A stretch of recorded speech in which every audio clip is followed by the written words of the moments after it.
আজকে দুপুরবেলায় মন চাচ্ছিল কিছু ঝাল ঝাল খাই, তাই মাকে বলেছে কিছু ঝাল ঝাল বানিয়ে দিতে।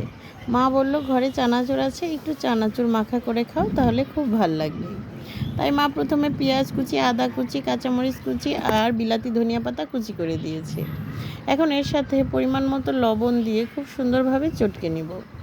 এই চটকানটা যত সুন্দর হয় মাখাটা খেতে তত ভালো লাগে। ঝালমুড়ি মামাদের ঝালমুড়ি যেরকম মজা হয়, এই চানাচুর মাখাটাও ঠিক সেরকমই মজা হয়।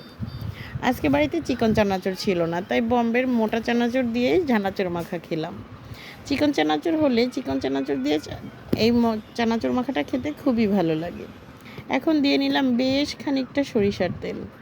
এই সরিষার তেলের ঝাঁজ আর গন্ধেই এই চানাচুর মাখাটা খুবই সুস্বাদু হয়। এখন যতটুকু প্রয়োজন ততটুকু চানাচুর দিয়ে পেঁয়াজ, মরিচ আর ধনেপাতার সাথে খুব ভালোভাবে মিশিয়ে নিতে হবে।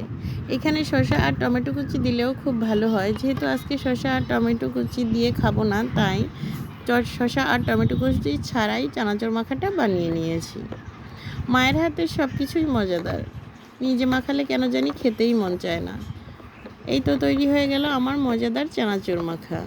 তোমরা কে কে আমার মতো এই ঝাল ঝাল চানাচুর মাখা পছন্দ করো, কমেন্টসে জানিও। আজকের চানাচুর মাখার ভিডিও এই পর্যন্তই। দেখা হচ্ছে নেক্সট ভিডিওতে। আল্লাহ হাফেজ।